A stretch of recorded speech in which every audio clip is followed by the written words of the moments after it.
Hey guys, tonight we journey into a world you think you know, but trust me, you don't.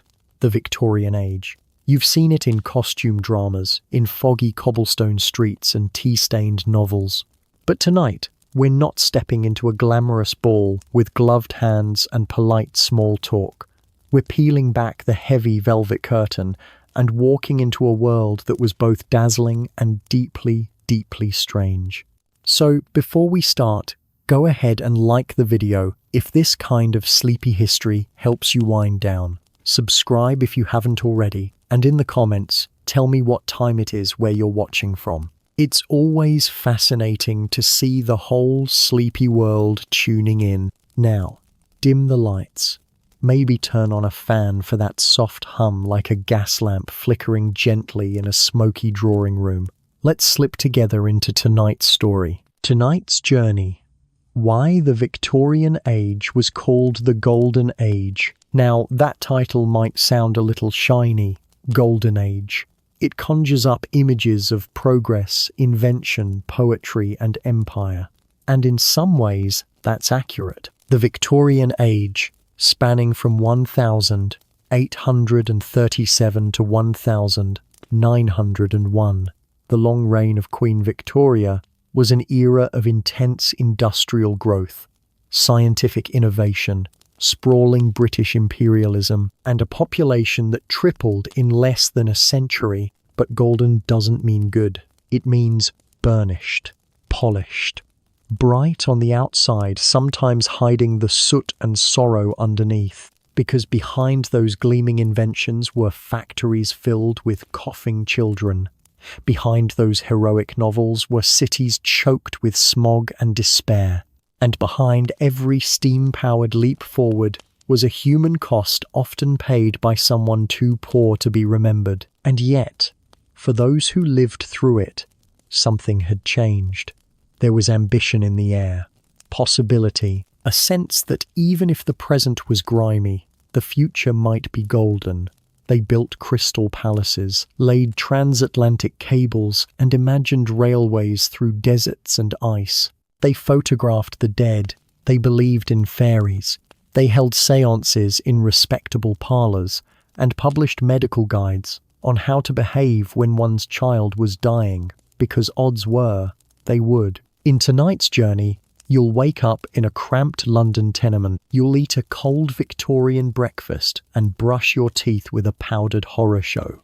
You'll work a full day in a coal-black factory and spend your Sunday in a moral panic about whether or not your ankles are showing. But you'll also see the age of Darwin and Dickens, the Great Exhibition, the rise of the working class, telegraph wires stretching across oceans, a queen who buried her heart in Windsor, and a world that thought for a moment that it might actually last forever. So why was it called the Golden Age? Well, because it glittered, and because it wanted to be. So settle in, close your eyes if they're already heavy, and get ready to travel back to a time of smog and silk, soot and science, a time when everything was changing, and no one, not even the Queen, knew exactly what was coming next.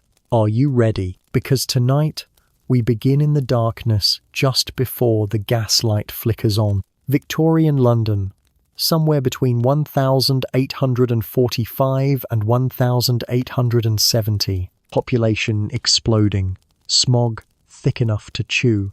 And your bed, if you can call it that, is where this golden age begins. You open your eyes, but it's not quite morning, not yet. There's a thick grey glow slipping through the slats of the wooden shutters. Not sunlight exactly, more like industrial twilight. Outside, a cart rattles over cobblestones, iron-rimmed wheels screeching like someone dragging a nail across your nerves. Your body aches. It always does. The bed beneath you is little more than a wooden frame if you're lucky. Some nights, it's just a pile of old rags and straw stuffed into a sack. The kind of straw that's already been through more than one season. It smells complicated.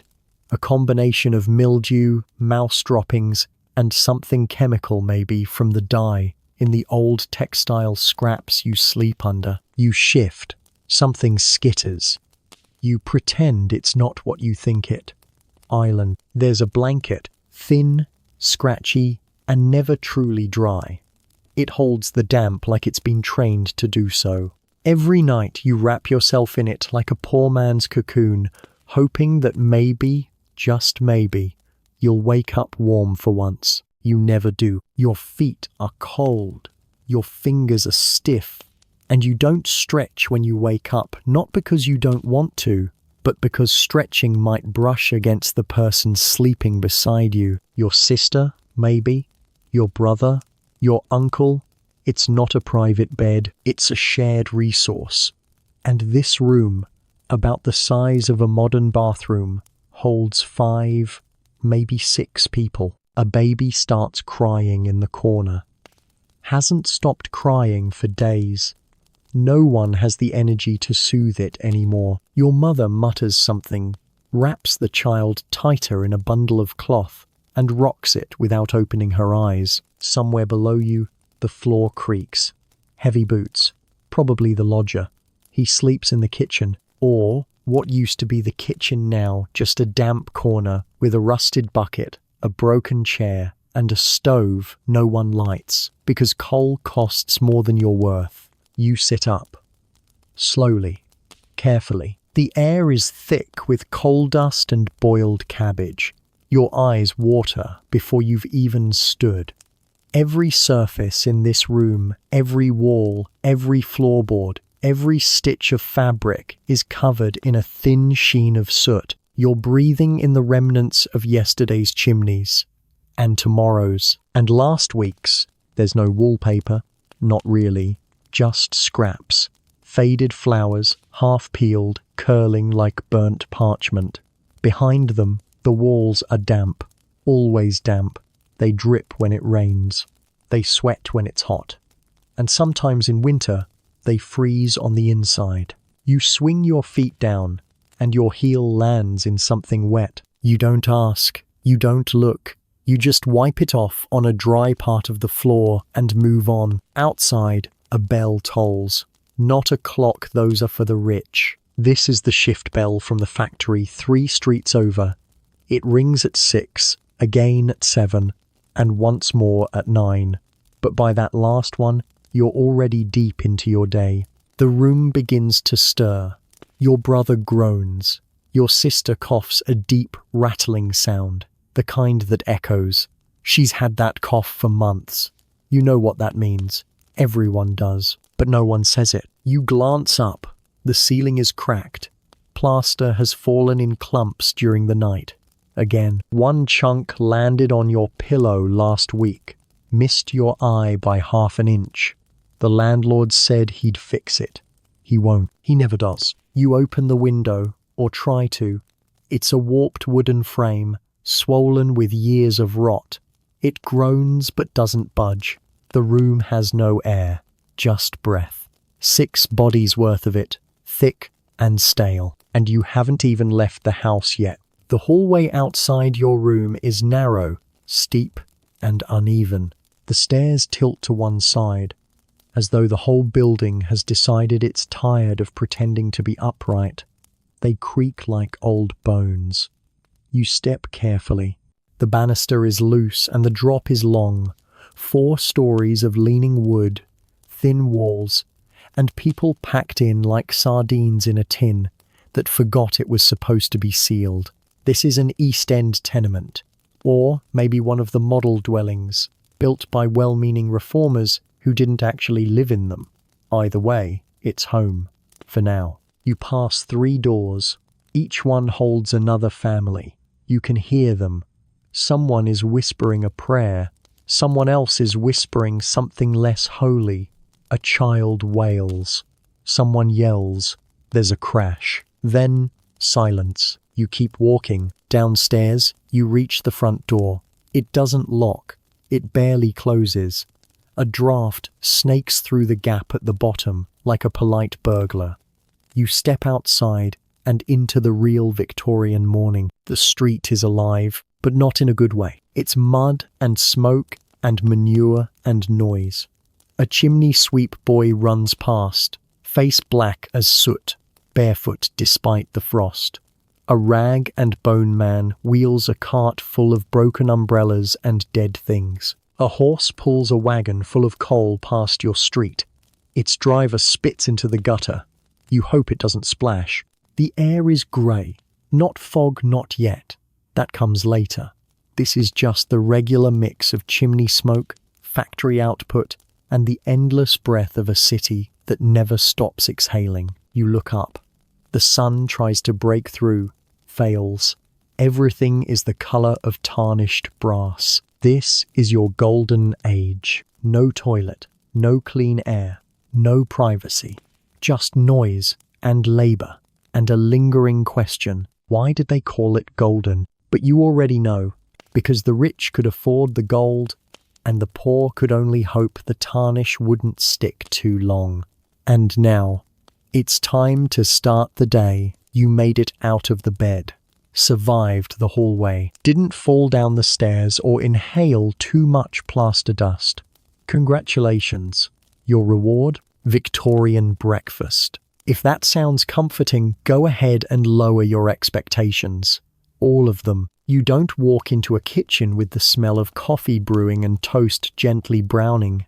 You walk into a room that smells like boiled socks and damp bread. That's not an insult, it's just breakfast. And the scent never quite leaves the walls. There's no fridge, no sink, no faucet. The water you'll use today came from a public pump 2 streets away, carried in a dented tin pail with a handle wrapped in string. And if you were unlucky this morning, or just slow, you waited in line behind 6 other families who were also scooping up water that tastes slightly of rust and deeply of regret. You hope it doesn't kill you. Sometimes it does. Breakfast today is what it was yesterday and what it probably will be tomorrow. Bread, but not fresh. And certainly not warm, no. This bread is 2 days old, possibly 3. Bought from a baker who sweeps more ash into his oven than out of it. The crust is hard, the centre dense. You don't slice it, you saw at it with a blunt knife, and hope you don't lose a tooth. Butter? Not unless it's payday. Eggs? Not unless you know a chicken personally. Fruit? Only if you're dreaming, and even then, don't get used to it. You might have a bit of dripping congealed fat, saved from the last time someone cooked meat in your household, which was approximately 3 holidays ago. Spread that on the bread, and you've got yourself a delicacy. Bread and scrape. Some days there's porridge, but not the creamy, honey-topped fantasy version. This is gruel oats boiled in water until they become an unidentifiable beige mass. It tastes like what it is, food designed to keep you alive and nothing more. If you're a child, maybe you get sugar, a single lump, if the ration holds out. You stare at it like it's treasure. You're taught to suck it, not bite it, make it last the whole day. That cube of sugar is the closest thing to a treat you'll know until Christmas. And even then, it depends on whether your father still has a job. If you're very poor and many are breakfast is nothing, maybe tea. Weak tea. Leaves reused so many times they've given up entirely. Hot water with a memory of flavour. No milk, no lemon, just steam and self-deception. Now, for the truly bleak part, tooth care. You don't brush your teeth, or if you do, it's not what you're imagining. There's no toothbrush, at least, not one you own. The wealthier classes have boar bristle brushes and powders made from ground chalk, charcoal, or even crushed china plates. You, on the other hand, might just rub your teeth with a cloth, or a stick, or a finger dipped in salt. Toothpaste, a luxury, often made with baking soda and soap, actual soap. The flavour is somewhere between coffin and accidental kitchen fire. And it doesn't really help. Dental care isn't medical, it's cosmetic. No one expects you to have good teeth. Just teeth. If something aches, and it always does, the solution is simple. Ignore it. Or have it pulled. Street dentists charge a few pennies and don't believe in anesthesia. Some carry their tools in their coat pocket, others have them nailed to the back wall of a pub. You swish your mouth with cold water from the basin. You spit into a bucket. You don't look in the mirror mostly because you don't have one, and if you do, it's too scratched to see anything clearly. Bathing comes next. Sort of, you don't take a shower. You don't even take a bath. You wash. That means a rag, a basin, and some of that same cold pump water you used for tea. You dab at your face, maybe your arms, underarms, if it's Sunday, or you're feeling daring. The rest of you remains unexamined. Soap is scarce. You share it with the household. It's made from animal fat and lye. It burns if you leave it on too long. It smells faintly of something that was once clean and then turned. Your hair hasn't been washed in days. Weeks, maybe. When it is, it's with water and vinegar or soap flakes. No shampoo, no conditioner. You comb it with fingers or a cracked wooden comb that belongs to your entire family. It pulls, it hurts. You grit your teeth and move on. And yes, you probably have lice. But so does everyone. You pretend you don't notice. Your scalp itches. You scratch it beneath your bonnet or cap and carry on. Clothes are reused, reworn, reslept in. If you're lucky, you have a clean undershirt. If you're really lucky, your socks match. But laundry is a once-a-week ordeal, maybe once a month. It involves boiling water, scrubbing boards, and hands red from the effort. You don't change into a fresh outfit. You change into the same outfit, the one you wear every day. One good shirt, one decent pair of trousers, a patched waistcoat. Your only coat hangs by the door, damp and stiff with age. If you're a woman, your corset is tightened even if you're poor. The stiffness is expected. The restriction is normal. You're not supposed to breathe too deeply anyway. If you're a child, you're in hand-me-downs from siblings or neighbors. Everything sags a little, nothing fits right, and most of it smells like the past. There's no deodorant, no perfume, no laundry softener, just the lingering scents of smoke, sweat, soap, and coal. You're ready for the day. Not fresh, not comfortable, but ready. You step outside, hair still wet from your token wash, shirt half-buttoned, teeth aching, stomach grumbling, and try not to gag at the scent of the gutters. This is the Victorian morning routine. It doesn't inspire. It doesn't refresh. It just begins the day. And the day is long. Your fingers are still numb from the wash basin. Your stomach's still growling from that brick of stale bread. And now it's time to dress for the day, although really you already are dressed. Because if you're poor in Victorian Britain, and you probably are, you don't change outfits in the morning. You wake up wearing what you wore the day before, and the day before that. And likely the week before that, unless something terrible happened to it, and even then you just flipped it inside out and hoped no one noticed. Your shirt is made of rough cotton, maybe linen if someone died and left you something decent. It's scratchy, stiff, the kind of fabric that remembers every sweat stain and shares that memory with your skin. You wore it to bed, you'll wear it to work, you'll wear it to dinner. If you're lucky enough to own more than one, it's because your cousin outgrew his before dying of something vague and Victorian. You've got a waistcoat. It used to have buttons. Now it has one.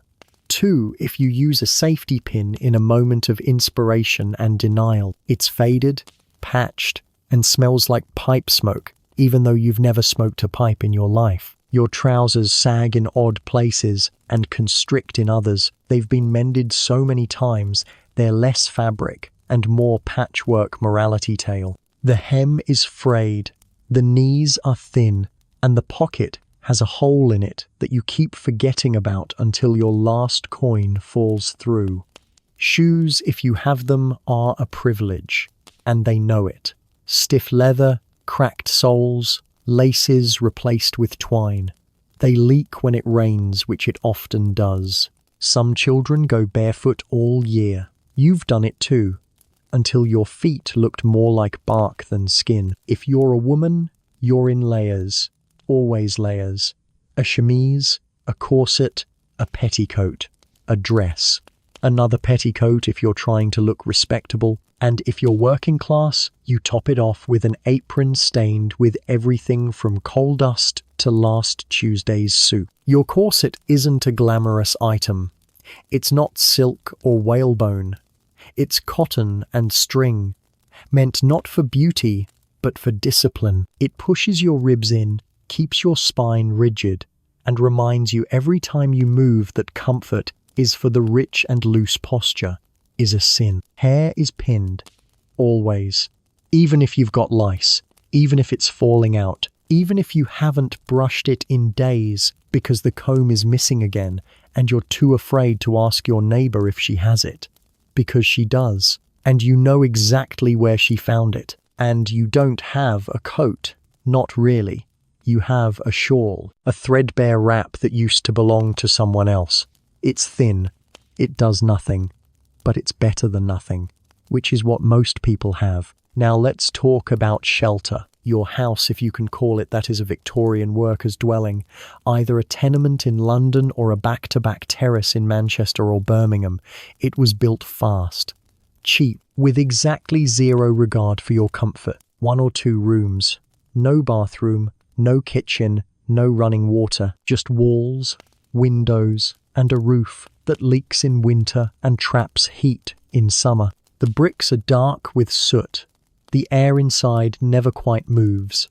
There's a fire grate in the wall, but you rarely light it. Coal is expensive. Smoke is free. You rely on the neighbor's fire drifting through the thin wall. And when that doesn't happen, you rely on socks, blankets, and hope. The floor is bare. Wooden planks, if you're lucky. Packed dirt, if you're not. Cold creeps up from below, and damp seeps in from above. In winter, your breath fogs the inside of your windows. In summer, your sweat soaks into the bedding and stays there. The roof is slate. Cracked, of course. You hear the drip of water when it rains, which is often, and you've memorized the position of every bucket, every pail, every pot that catches the leaks.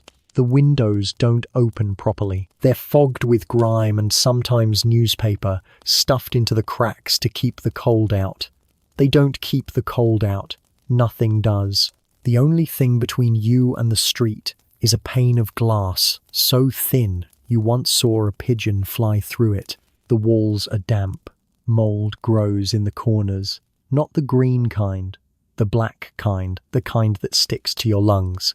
Your sister has a cough. So do you.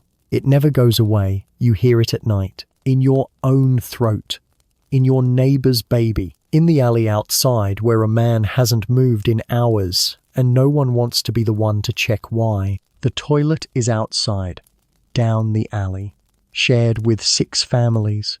It's a wooden box over a pit, and it freezes in the winter. The smell is unspeakable, but everyone speaks of it. There are stories, rats, things with wings.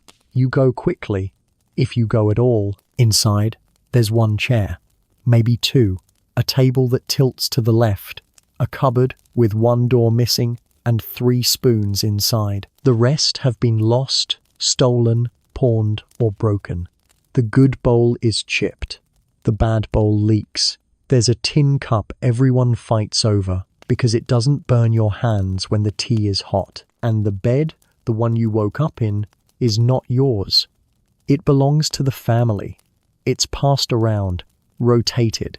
If someone is sick, they get the bed. If everyone is sick, it's first come, first unconscious. In wealthier homes, the ones you clean but never live in there, are carpets, mirrors, sofas, armchairs, pillows, beds with springs, linen that smells of lavender and not mildew, fireplaces in every room, hot water on demand. You see these things, you touch them, you polish them, And then you go home to the cracked wall, the moldy bread, the flickering candle, and you sleep in your corset under a coat that used to be someone's curtain. This is shelter. This is comfort.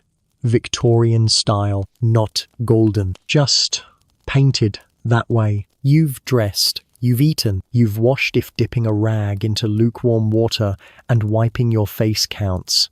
And now, it's time for work. Not a career, not a calling, not even a job with a title, just work. Because in Victorian England, you don't live to work, you work to survive.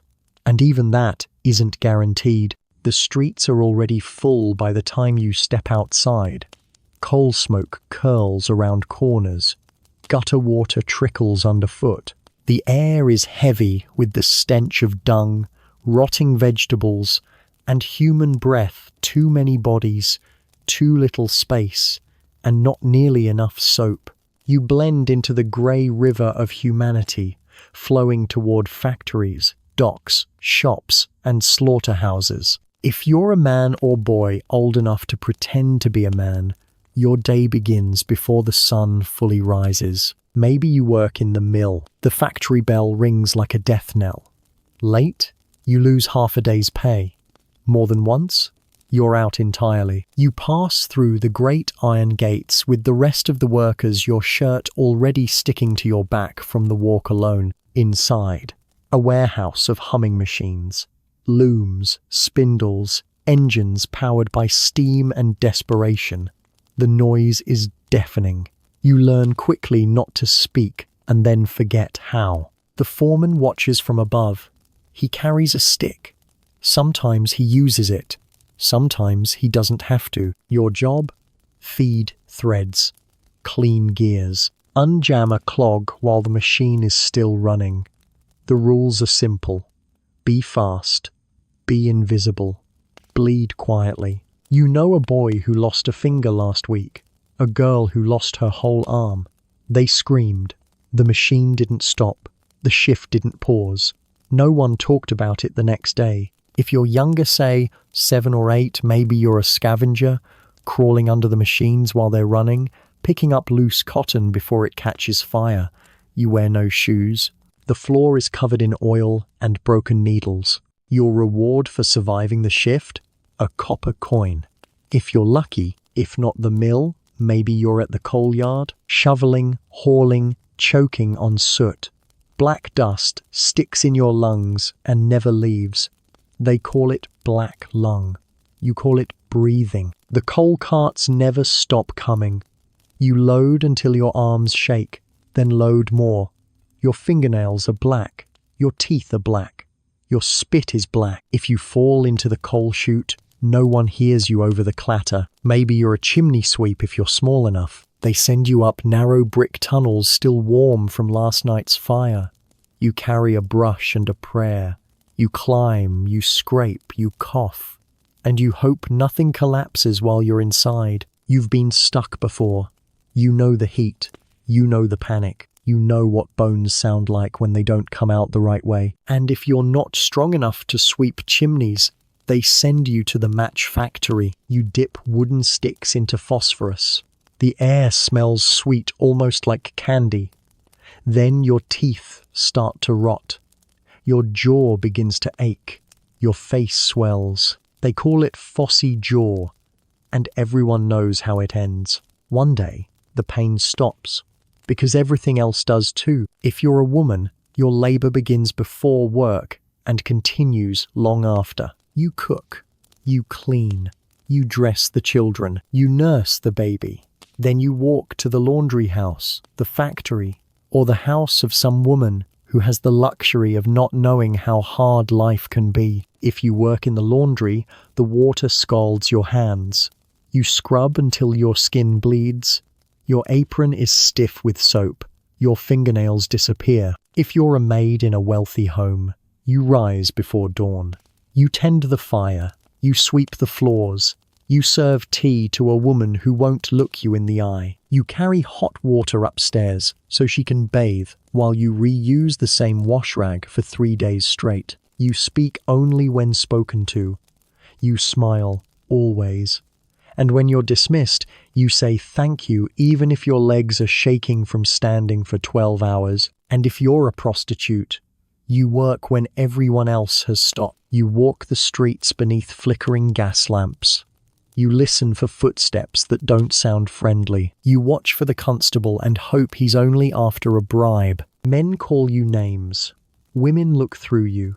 Children copy what they hear, but don't understand what it means not yet. You don't wear red. That's a myth. You wear what you can find, and you pray it doesn't rain, because wet stockings are a death sentence when you can't afford dry ones. If you're a child, your day looks like this. You wake up, you eat nothing or very little. You go to work, you get yelled at. You come home, you help at home. You fall asleep sitting up. Repeat. There's no school. Or if there is, you go for an hour before your mother calls you back to carry water or fetch coal or watch the baby. You don't have toys.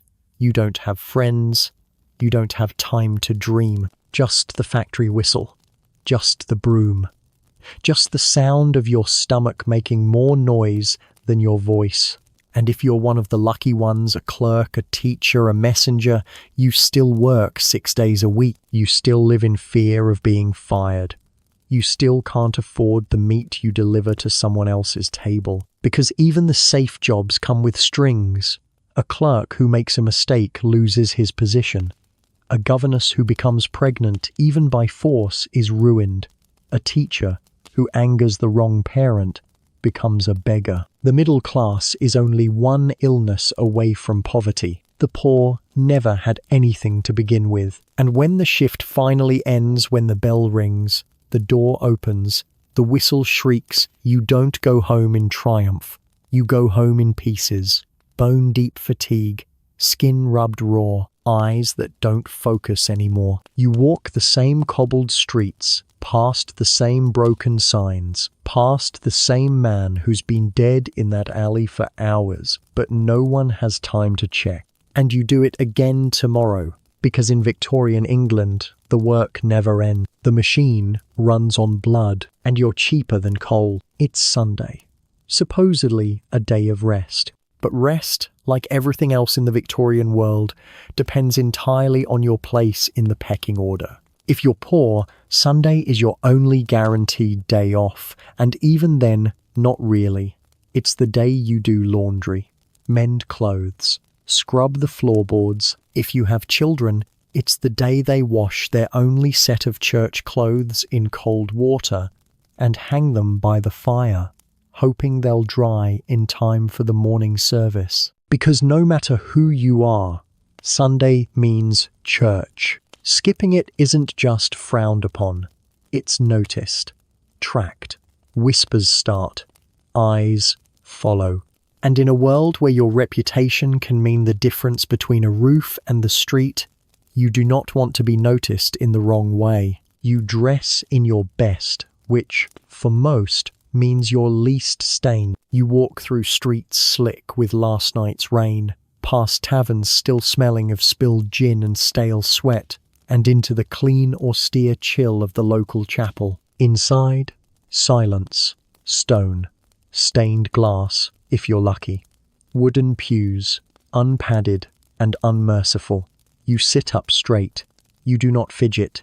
You do not speak. Children are expected to behave like small, terrified adults, and they usually do, because they believe what you believe. God is always watching, not metaphorically, not spiritually, literally watching, through illness, through the keyhole, through fogged glass and sign-thick air. Every cough, every thought, every stray glance is tallied in a heavenly ledger, one you'll be asked to account for when your body finally gives up and your soul goes wherever it's been assigned. The sermon is fire and brimstone, always island. You're a sinner, everyone island. Sin is in your blood, your breath, your bones. It began with Adam, was worsened by Eve, and now resides in every choice you make, even the ones you didn't mean to make. God is merciful, but only if you're afraid, and so you are. You confess, you kneel, You whisper apologies into your hands and pray they're heard over the scraping of old boots on old wood. Because in the Victorian age, religion isn't a comfort. It's a system of cosmic surveillance, a divine bureaucracy with no appeals department. And the church isn't just about God, it's about control. Your employer watches to see if you attend. Your landlord does too. Even the local constable makes note of which pews are full and which are suspiciously empty. Church-going equals morality. Morality equals employment. Employment equals survival. Miss church too many times, and you might find yourself out of work, out of favor, and out on the street, with no one willing to say why. But religion in the Victorian world isn't just sermons and psalm. It's something deeper, older, stranger, because behind every polished hymn book and polished boot is a belief in things that don't make it into the liturgy. Superstition. You might go to church in the morning and still nail a horseshoe above your door that night. You pray to God and still spit when you pass a black cat. You believe in salvation and still check your window for the smell of death. Because the truth is, in the grimy, gaslit world of Victorian England, people didn't just fear hell. They feared everything. The evil eye. People believed that certain glances could curse you, that envy, even unspoken, could rot your crops, spoil your milk, make your child fall ill. Mothers tied red ribbons to their babies' cradles. Women wore small charms tucked into their bodices, and men carried iron nails or tiny folded prayers in their coat pockets just in case someone looked at them the wrong way. Ghosts. You never say a dead person's name after midnight. You don't leave a mirror uncovered when someone dies, or their spirit might get trapped inside, whispering through the glass. Children are warned not to play near graveyards, not because of the dead, but because of the things drawn to the dead. Witchcraft. No one talks about it directly. That's the old world. That's gone. But still, if your neighbor's cow dies and she has too many herbs drying in the window, well, people notice. They don't say witch. They say odd. They say sly. And then they stop knocking on her door. You might still find witch bottles hidden in the walls of old houses, glass jars filled with nails, hair, urine, traps meant to confuse spirits and mislead malevolent forces, because just in case prayer didn't work, superstition might. Death omens. If a bird flies into your house, someone's going to die. If the clock stops ticking, someone's going to die. If a dog howls 3 times at midnight, someone's going to die. And if someone dies in your building, you cover the mirrors, stop the clocks, open every window to let the soul escape before it sinks into the walls. People don't say these things in daylight, but at night, over weak tea and flickering candlelight, they remember them, and they pass them on. And then there's spiritualism. By mid-century, seances are all the rage, especially among the middle class, who believe they can now speak directly to the dead, not in whispers, but in parlor rooms with velvet curtains and glass-topped tables. The dead tap out messages. They tilt tables. They knock once for yes, twice for no. Spirits say they're happy, or that they're waiting, or that they've seen what's coming. And sometimes the medium's eyes roll back. Sometimes they speak in voices that aren't their own. Sometimes they say your name. It's a fad, yes, but also a need. Because in a world where death is constant, where children vanish overnight from fever, where one wrong step can end in a fatal injury, you want to believe something is on the other side. Even if it scares you, even if it lies, even if it isn't God. So yes, Victorians go to church, they sing hymns, they memorize Bible verses and call Sunday sacred. But when the lights go low and the fog creeps in, they also check the locks, whisper a charm, and tuck a tiny silver cross under their pillow just in case the dead come knocking. Because in the Golden Age, You needed every form of protection you could get. The workday is done, or as done as it ever gets. Your back aches. Your feet throb. There's something sticky in your sleeve, and you don't want to know what it island. You've been yelled at, brushed past, possibly burned, and now you're finally heading home. Not for relaxation, not for leisure, just for the next part of the routine, dinner. If that word conjures up roast meats and candlelight, let's adjust the lens. Victorian dinner, at least for the poor, is not a feast. It's whatever was left from earlier, or whatever you managed to afford with your day's labor. And sometimes it's nothing. You sit on a stool, a crate, maybe the edge of the bed. The table is more like a plank of wood.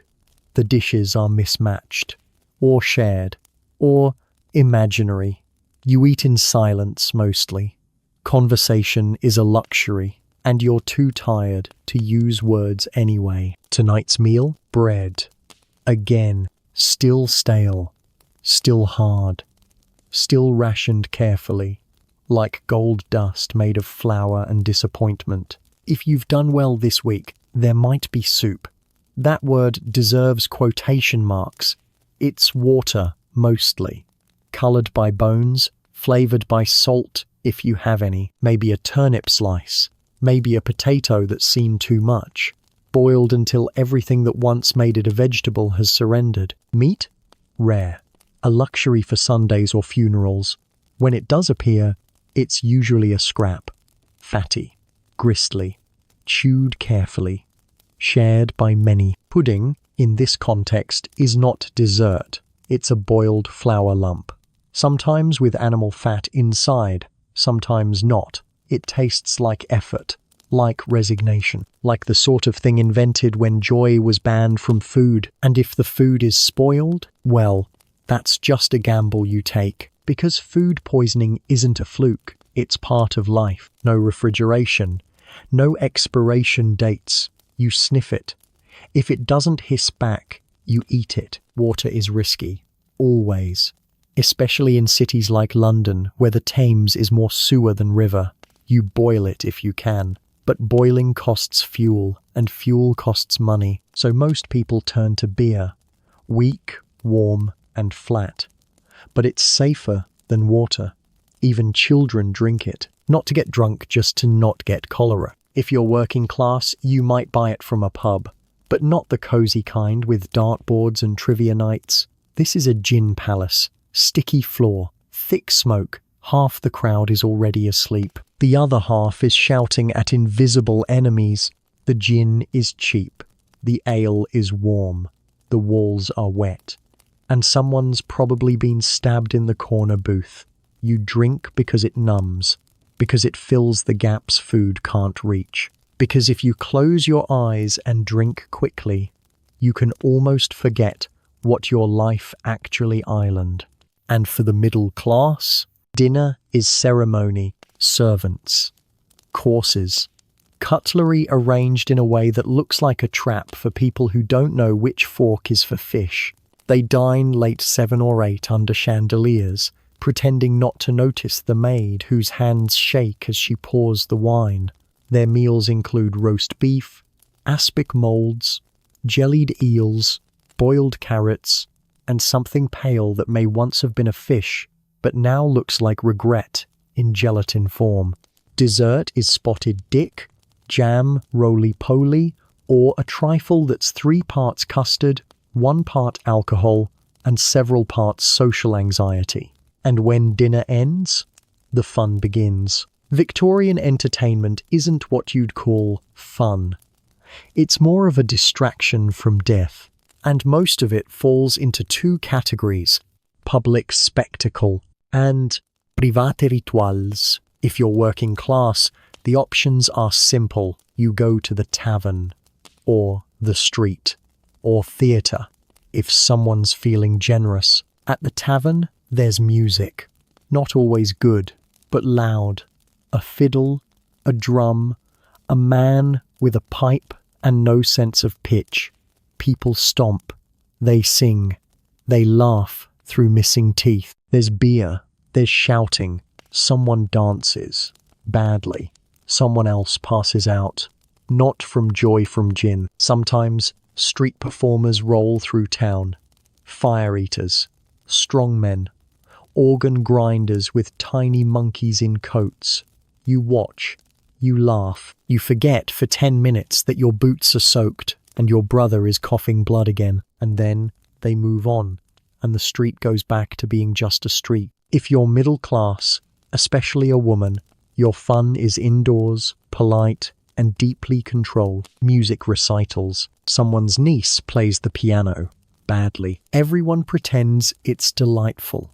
You sip tea that tastes like boiled regret and try not to yawn. Parlor games, charades, recitations, guess the quotation.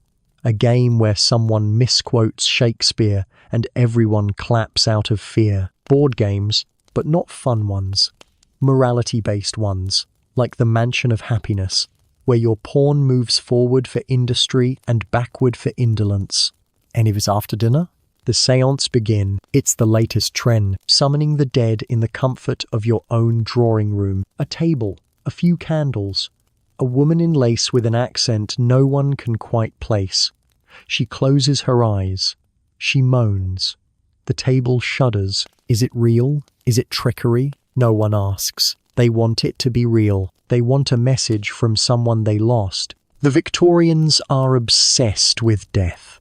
They take mourning portraits, actual photographs of the dead, propped up in chairs, eyes painted open. They keep locks of hair in lockets. They write poems about how cold the grave island, and then they play a little music and offer you tea. It's all very civilized. Even the grief festivals. Oh yes, there are a few. Usually religious, sometimes royal. Queen Victoria's Jubilee, Christmas, May Day, street parades, banners, cheap paper hats. Children run wild for a day. Parents drink. Everyone forgets what day of the week it island. And by the next morning, the city is covered in trash. The lights are dim and the rent is still due. Because for most people in the Victorian age, fun was borrowed, never owned. A pint at the pub, a borrowed book, a song hummed over dishwater. That was your entertainment. That and the quiet hope that maybe tomorrow wouldn't be quite so hard. So yes, they called it a golden age. But most of the gold was locked away, and the shine, if you saw it at all, came in flickers at the bottom of a glass, or the edge of a stage, or from the eyes of a child who still thought birthdays meant cake. You've made it through another day, but your chest feels tight. Your sister's cough is worse, and your neighbour hasn't opened her door in 2 days. In Victorian England, that's not unusual. It's just normal. Because no matter who you are, rich or poor, there's one thing you can count on. Someone you know is sick. Someone you love is dying. And no one, absolutely no one knows what to do about it. Let's start with what you're likely to catch. Consumption, that's tuberculosis. But no one calls it that. They call it the wasting disease. The long death. It steals your breath, your weight, your colour. 1 week, you're healthy. The next, you're pale, weak, and coughing blood into a handkerchief that's hidden in your apron because you don't want to scare the children. It's everywhere. In the schools, in the factories, in the poorhouses. You hear the cough before you see the person. You smell the sickness, that faint, sweet rot before you recognize the face. And there's no cure, only waiting. And prayer, and fresh air, if you can afford a window that opens. Then there's cholera. It comes suddenly, waterborne, brutal. 1 bad gulp from the pump, and by the evening, you're doubled over in agony. Your stomach cramps, your skin turns blue, your body empties itself. If you're lucky, you live. If not, you die before the candles run out. Typhoid, typhus, scarlet fever, diphtheria, measles. They sound like words from a textbook now. But in the Victorian world, they're always around the corner. You survive one, you get another. If you're a child, it's a lottery. If you're a parent, you pray over fevered foreheads and quietly make space in the bed just in case. And then, of course, there's the plague. Yes, still. Not the Black Death of the 1300s, but echoes, recurrences. Rats never really left. Neither did fear. But what do you do when you're sick? You don't go to a hospital. That's where you go to die. Hospitals are not clean. They are not calm. They are overrun buildings with soiled sheets, no soap, and more screams than answers. You sleep beside the dying. You lie in your own waste. You listen to the man in the next bed moan until he doesn't. The surgeon arrives if you're lucky with no gloves, no mask, and a bottle of gin, which, to be fair, is also your anesthetic. Surgery is swift, brutal, done without fuss. If your leg is broken beyond repair, it comes off. If it's infected, it comes off. If it's maybe infected, it still comes off. Better safe than septic. They use bone saws. They do it on a table. They don't always clean the blade. And afterward, you hope not to heal, but to not rot faster than expected. If you're poor, you may never see a doctor. Instead, you see a healer, a midwife, a barber, a neighbor who knows a remedy. They bring herbs, cloth soaked in vinegar, ointments that smell like sadness and mint. If you have a fever, you're bled. If you have a wound, it's packed with bread soaked in honey. If you have a seizure, they might exercise you. If you have a headache, you're told to stop reading or to pray more. Women especially suffer quietly. Pain is expected. Menstruation, not spoken of. Childbirth, done at home, in the dark, with a midwife who brings rags and prayers. And it hurts. It really hurts. Because there's no relief, no epidural, no antibiotics, no understanding of infection, just screaming, bleeding, hoping the child lives. If it does, you thank God. If it doesn't, you bury it quickly and move on. Infant mortality is normal. 1 in 3 babies doesn't survive the first year. Everyone knows a mother who's buried a child. Most mothers have buried several. There are no grief counselors, no time to mourn. You still have to cook, work, wash, smile. Mental illness. That's called madness, or melancholy, or hysteria. If you're a woman, you don't get treatment. You get locked away. In an asylum, if your family can't control you, in your bedroom if they can. Symptoms include sadness, moodiness, crying too often. Also, speaking out of turn, reading too much, or having opinions. If you're poor, your treatment is neglect. If you're rich, it's rest cures, diet restrictions, or being sent to the seaside with smelling salts and a stiff corset. None of it works. You still feel the heaviness. You just learn not to say so, because the greatest illness in the Victorian world isn't just physical. It's fear. Fear of your child's cough. Fear of your own sore throat. Fear of the man down the hall who hasn't moved all day. Fear of waking up in the night, drenched in sweat, hearing the church bell toll a little too soon. And it's everywhere. In the streets, where hearses roll by daily. In the papers, where death notices outnumber weddings. In the churches, where sermons remind you that life is fleeting and heaven is watching. And in your own home, where the fever comes at midnight and the doctor comes too late. So yes, they called it a golden age, because it glittered. But sometimes that glitter came from the reflection of a gas lamp in a tear-streaked window, while a mother whispered to a child who wasn't going to wake up. The Victorians wore black not because it was stylish, but because they were always in mourning, always waiting, always afraid. You've made it home. The streets are quieter now. The factories are dark, The pubs are loud, but inside, behind the soot-streaked windows, families gather. Not around dinner tables, there's often no table. Not around fires, coal is expensive, but around each other, in tight rooms filled with tighter silences. This is family life in the Victorian world. Tense, tender, sometimes terrifying, held together by duty, habit, exhaustion, and, if you're lucky, love. Let's begin with women. If you are a woman, your job is not optional. It starts the moment you wake up, and it ends only when you do. You scrub the floors, you cook the food, you raise the children, you manage the home, which is less a house and more a collapsing structure held up by stubbornness and wet plaster.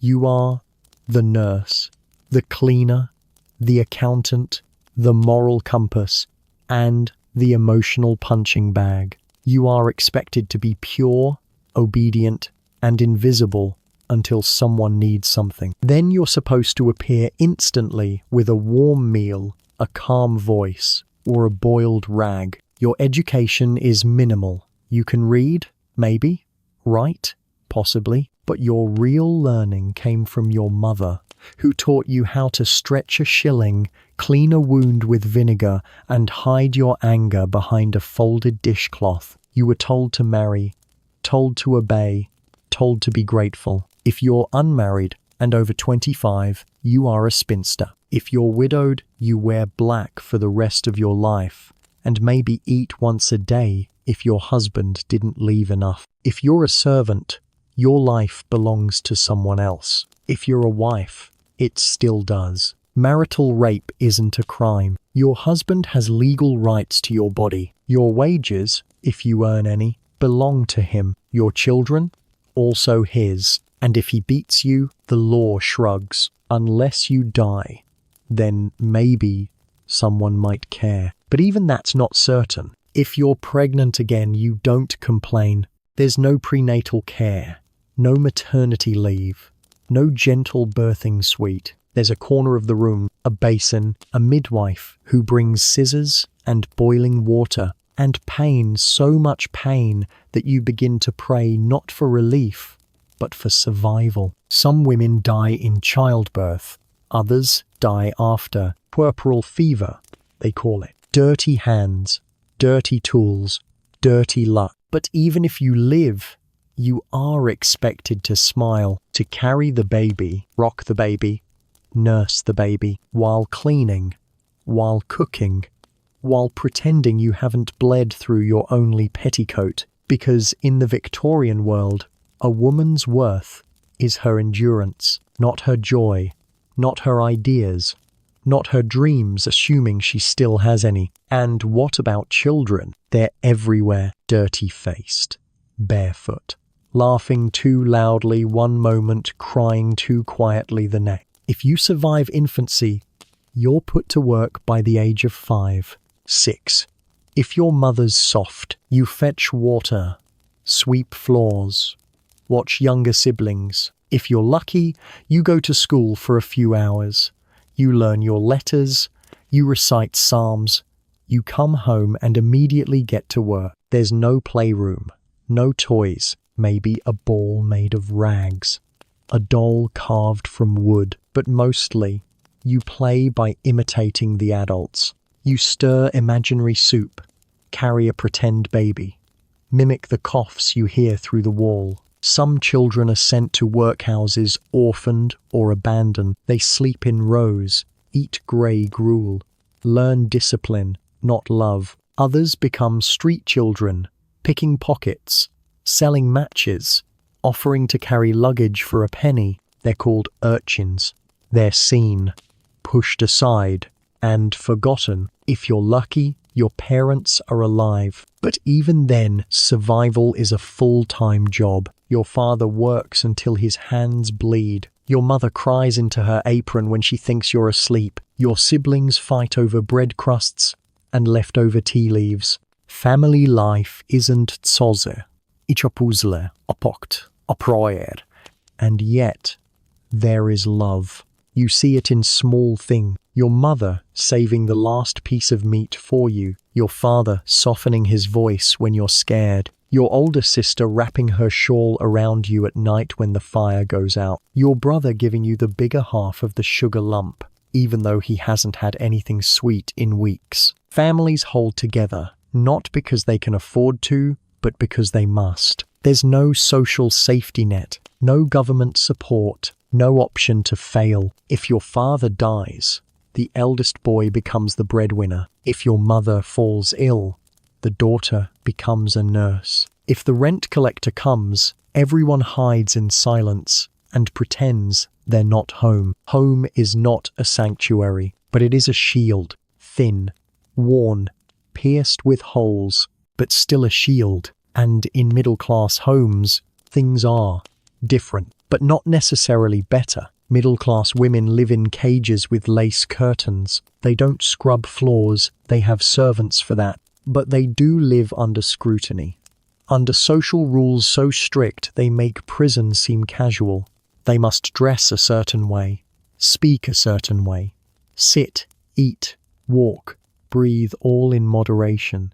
Their children are seen as reflections of their morality. If a daughter is unruly, the mother is blamed. If a son fails at school, the father is ashamed. Children are dressed like little adults. Girls in corsets, boys in starched collars. Lessons in piano, Latin, posture. No time for nonsense. No tolerance for imagination. They grow up with expectations and the constant threat of disgrace. So whether rich or poor, male or female, child or parent, Victorian family life is built on discipline, on silence, on doing what must be done, whether it hurts or not. Because love, in this world, is not spoken often, but it's there, in shared crusts, in warm blankets, in bedtime songs sung over coughs and candlelight. And somehow, through all of it, families endure. Not because the age is golden, but because their hearts still are. It's afternoon in the city. The bells have stopped tolling. The factories run on inertia. The chimneys still belch their endless smoke, but it all feels a little quieter. The sort of quiet that sits heavy, like a dog before a thunderstorm. But beneath this hush, tensions boil, the kind that don't make headline, because behind every stiff collar and soot-covered face, there's a struggle, a clash, a smothered scream of the soul. And it doesn't stop just because the sun's halfway down. Let's begin in the factories. You've already worked a full morning shift. Maybe your fingers bled. Maybe the machine jammed. Maybe you were called lazy when you paused to catch your breath. But there's more work ahead. The afternoon shift is longer. It stretches. The hours crawl. You count them not in minutes, but in tasks, bolts tightened, threads wound, crates moved. The foreman is angrier now. He's had his lunch. He wants production up. Someone slips. A scream, then silence. You don't stop. You don't look. The last boy who hesitated got docked a day's wages. Your job is to continue. This is the daily violence of industrial life. The kind that doesn't involve weapons, just neglect, exhaustion, and fear. Then there's the street violence. Pickpockets are out. So are debt collectors. If you owe money, and most people do, the knock at your door comes sometime after 3. They don't ask politely. They shout, push past you, take your chair, your blankets, your dignity. If you resist, they come back with a constable. And if you've really run out of luck, you're taken to debtor's prison. Yes, prison, for being poor. And if your family wants you out, they'll need to pay, which they can't, which is why you're in there to begin with. Conflict is constant. Sometimes it's small. 2 boys fighting over a dropped loaf of bread. A mother screaming at her child in the market for wandering too far. A landlord slamming a door. But other times, it's larger, louder. Riots happen. When the price of bread goes up, when the mill lays off workers, when a politician promises reform and delivers nothing. Crowds gather, stones are thrown, windows shatter. And then the police come, not in blue uniforms, calm and civil, but in force, with batons, on horseback. They're not there to protect you. They're there to restore order by any means necessary. And order, in this world, means keeping the poor quiet. If you're a woman walking home late, the danger is different. You might be followed, cornered, grabbed. But if you go to the police, they ask what you were wearing, why you were out.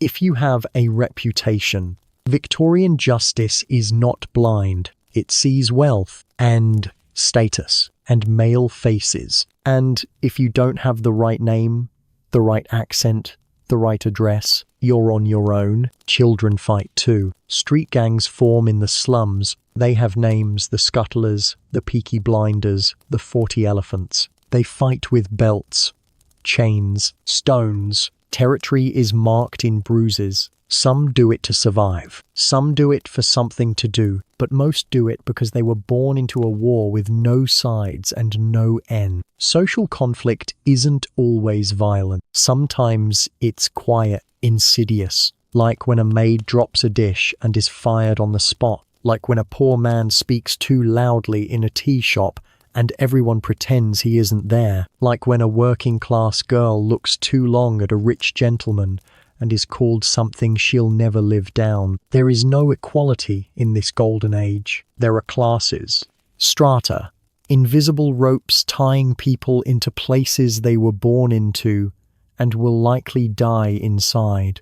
The aristocracy floats above.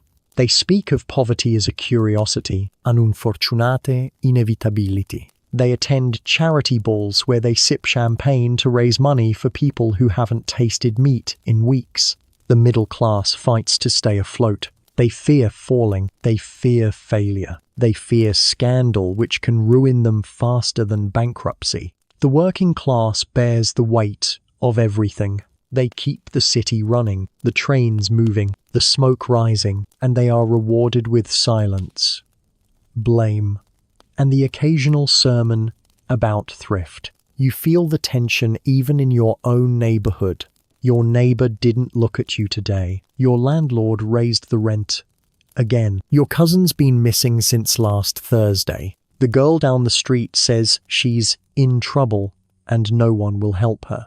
And so, in the shadow of afternoon, you walk faster. You keep your head down because it's not just the environment that's harsh, it's the people within it, forced to compete for scraps, for space, for survival. And the worst part, you can't blame them. They're exhausted too. They've been stepped on too. The system grinds everyone. It just smiles more politely while doing it to the ones with silk gloves. So, as the sun begins to dip behind the smog-covered skyline, you return home head buzzing with the sounds of arguments you weren't part of, but felt anyway. Tomorrow will be the same, but maybe, just maybe, if the baby doesn't cry all night, if your husband comes home without a black eye, if the soup doesn't boil over, you'll get through it. Not because it's easy, not because it's fair, but because it's all you know. The sun sets behind chimneys that never stop smoking.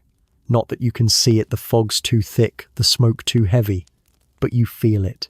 In the drop in temperature, in the hush that settles over the streets, in the way everyone moves faster, heads lower, eyes down, because nighttime in the Victorian world isn't peaceful, it's dangerous. The city changes when the light fades. The gas lamps flicker on pale yellow circles, surrounded by endless dark. They don't illuminate.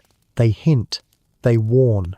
Like small, tired stars that know they can't fight the night but will try anyway. You walk home fast. Your boots slap against wet stone.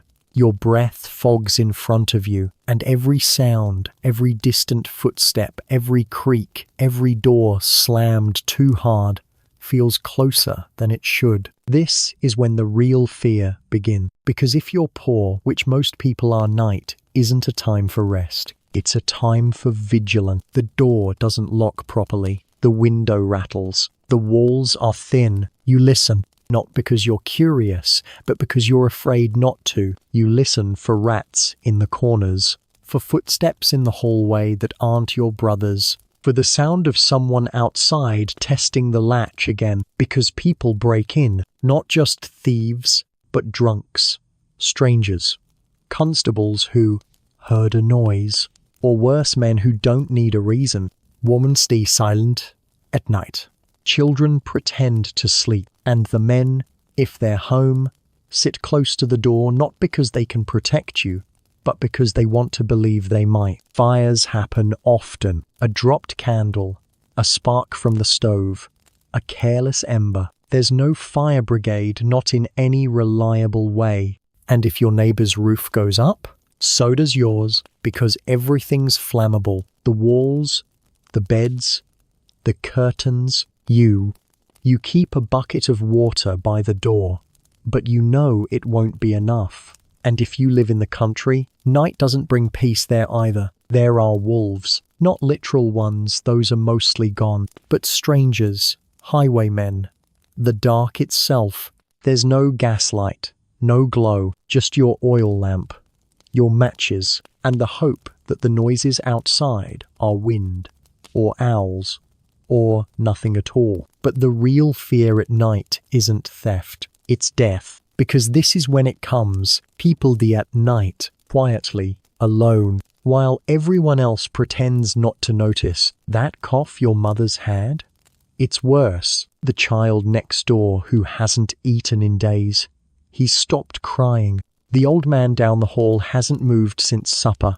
You know, everyone knows, but no one says it until morning, because death is always nearby, but at night, it's closer. Victorians fear death like a neighbor with no boundaries. They prepare for it constantly. Black clothing laid out in a drawer, a coffin fund hidden in a tin under the bed, instructions left, whispered, recorded in Bibles and behind portraits. If I go, bury me with this, say that prayer.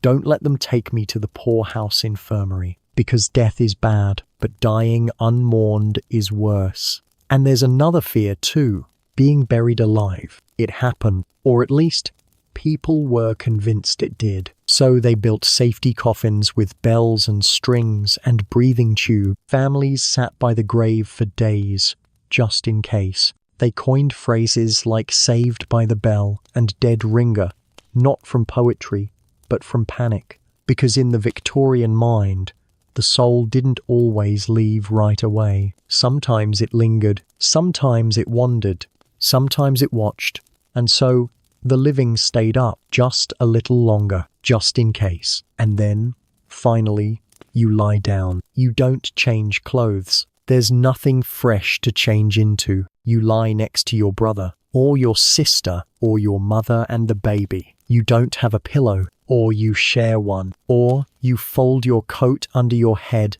and call it comfort. The room smells like boiled vegetables, old smoke, and unwashed skin.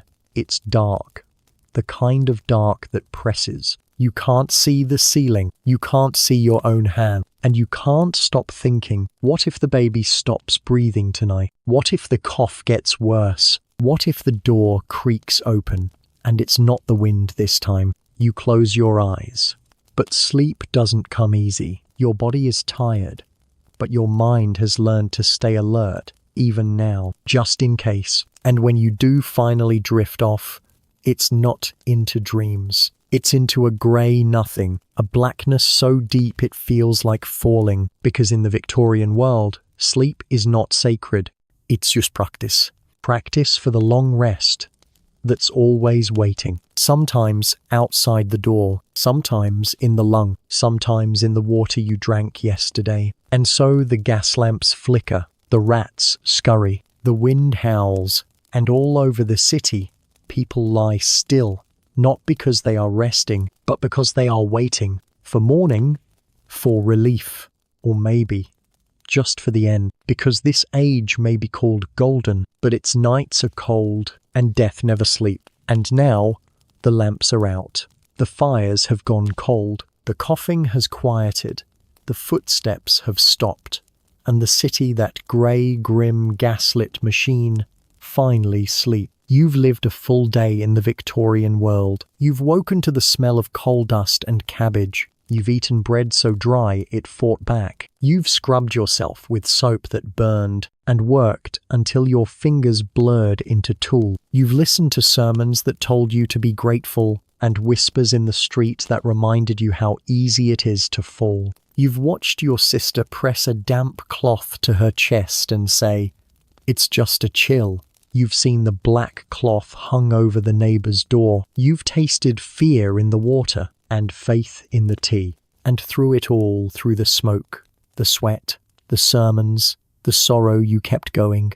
Because that's what the Victorians did. They endured, day after day, through soot-stained streets and freezing tenements, through impossible rules and unthinkable loss, through nights lit only by flickering lamps and quiet prayers whispered into pillows. This was the golden age. Not golden because it was easy, not golden because it was kind, but golden because it glittered fiercely, falsely, and sometimes beautifully, even while everything beneath it crumbled. It was a time of contradictions. They believed in both God and ghosts, in progress and punishment, in industry and empire, even as those very things crushed the people who built them. It was a time of poetry and poverty, of telegrams and typhoid, of lace gloves and lice, of libraries and lead paint. The same hand that wrote letters to Queen Victoria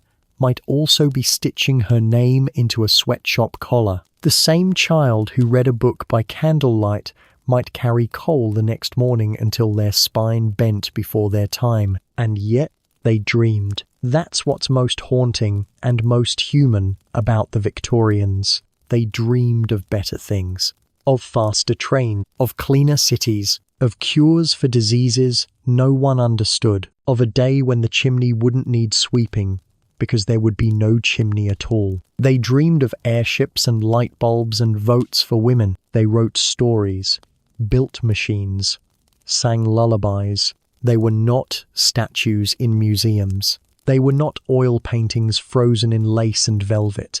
They were real, flawed, frightened, hopeful, just like you. And now, as your own world hums softly around you with the gentle buzz of a screen, the distant hum of traffic, maybe the soft whir of a fan spinning overhead, you can be still. You can exhale because you're not sleeping on straw. You're not waking at 4 a.m. to carry coal. You're not wondering if the water will make you sick, or if the man outside your door is there to collect rent, or take something worse. You live in a different age, still flawed, still complicated, but better, safer. You have light at the flip of a switch, heat without smoke, medicine that works, clothes that fit, shoes without holes, and food that doesn't have to be boiled into grey paste to be safe. And best of all, you don't have to prove your worth by how silently you suffer.